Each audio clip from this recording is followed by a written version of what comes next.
YONO SBI ஆப்ல எப்படி வந்து அக்கௌண்ட் ஸ்டேட்மெண்ட் வந்து டவுன்லோட் பண்றது அப்படிங்கறத பத்தி தான் டீடைலா இந்த வீடியோல வந்து பார்க்க போறோம். வீடியோ ஃபுல்லா பாத்தீங்கன்னா எப்படின்ற டீடைல்ஸ் நீங்க தெரிஞ்சுக்கலாம். வீடியோக்குள்ள போகலாம். யோனோ எஸ்பிஐ ஆப்பை பிளே ஸ்டோரில் போயிட்டு வந்து அப்டேட் பண்ணிடுங்க. அப்டேட் பண்ணிவிட்டு யோனோ எஸ்பிஐ ஆப் ஓப்பன் பண்ணிட்டு உங்களோட எம்பிஎனை என்ட்ரு பண்ணிடுங்க. என்ட்ரு பண்ணதுமே ஆப்போட ஹோம் பேஜ் இப்படி தான் வந்திருக்கும். இதில் வந்து டிரான்சாக்ஷன் அப்படின்ற ஒரு ஆப்ஷன் இருக்கும். அந்த ஆப்ஷன் கிளிக் பண்ணிடுங்க. அதை கிளிக் பண்ணிட்டு ரெக்வஸ்ட் ஸ்டேட்மெண்ட் கொடுத்துருப்பாங்க. அதை கிளிக் பண்ணிட்டு செலக்ட் டியூரேஷன் இருக்கும். அதை கிளிக் பண்ணிட்டு டியூரேஷனை நீங்கள் கிளிக் பண்ணீங்க அப்படின்னா இதில் current month, last 3 month, current financial year, last financial year, அதுக்கப்புறம் வந்து கஸ்டம் டேட் ரேஞ்ச் கொடுத்துருப்பாங்க. கஸ்டம் டேட் ரேஞ்ச் பொறுத்தளவுக்கு ஒரு பர்டிகுலர் டேட்லேருந்து ஒரு பர்டிகுலர் டேட்டை செலக்ட் பண்ணி அதற்கான ஸ்டேட்மெண்ட்டும் நீங்கள் டவுன்லோட் பண்ணிக்கலாம். இதில் நீங்கள் வந்து எந்த டியூரேஷன் வேணுமோ அதை செலக்ட் பண்ணிக்கலாம். இல்லை உங்களுக்கு அது தேவையில்ல, ஃபினான்ஷியல் இயரை வந்து நீங்கள் எடுக்கணும்னு நினச்சிங்க அப்படின்னா அந்த ஃபினான்ஷியல் இயர் கிளிக் பண்ணிங்க அப்படின்னா உங்களுக்கு இயர் வைஸ் பார்த்தீங்கன்னா வந்து ஃபினான்ஷியல் இயர் வந்து கொடுத்துருப்பாங்க. அதில் எந்த இயரோ அதை நீங்கள் கிளிக் பண்ணிட்டு அதை கூட நீங்கள் வந்து எடுத்துக்கலாம். ஸோ உங்களுக்கு எப்படி டியூரேஷன் வேணுமோ இல்லை ஃபினான்ஷியல் இயர் வேணுமோ அதை நீங்கள் கரெக்டாக செலக்ட் பண்ணிவிட்டு நெக்ஸ்ட்டு பார்த்தீங்கன்னா வந்து பிடிஎஃப் வந்து கேட்டிருப்பாங்க. அதில் ஃபார்மெட்டு அதில் வந்து நீங்கள் கிளிக் பண்ணிங்க அப்படின்னா பிடிஎஃப், எக்ஸல் 2 ஆப்ஷன் இருக்கும். உங்களுக்கு பிடிஎஃப்னா பிடிஎஃப் கொடுக்கலாம், எக்ஸல்னால் நீங்கள் எக்ஸல் வந்து கொடுத்துக்கலாம்.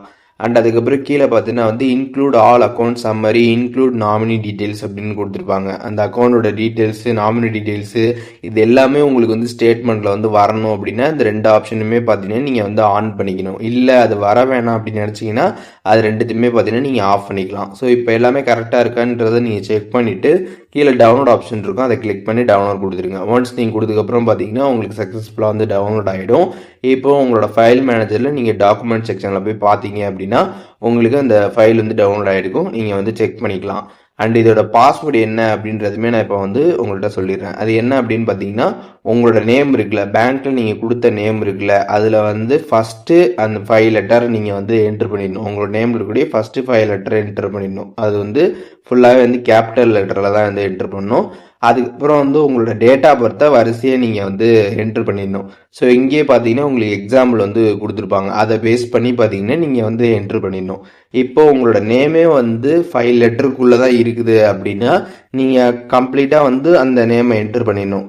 என்ட்ரு பண்ணிவிட்டு அதுக்கப்புறம் உங்களோட டேட் ஆஃப் பர்த்தை நீங்கள் வரிசையாக வந்து என்ட்ரு பண்ணணும்.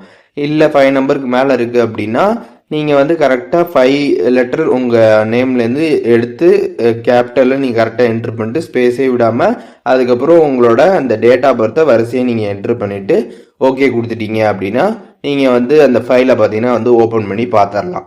இப்போது எப்படி வந்துட்டு ஸ்டேட்மெண்ட் டவுன்லோட் பண்ணுறதுன்னு தெரிஞ்சிருப்பீங்க. அண்ட் அதோட பாஸ்வேர்டுமே வந்து தெரிஞ்சிருப்பீங்க. இதில் எதுவும் டவுட் இருந்துச்சுன்னா கண்டிப்பாக கமெண்ட்ஸில் மென்ஷன் பண்ணுங்கள். நான் எல்லாருக்குமே ரிப்ளை பண்ணுறேன்.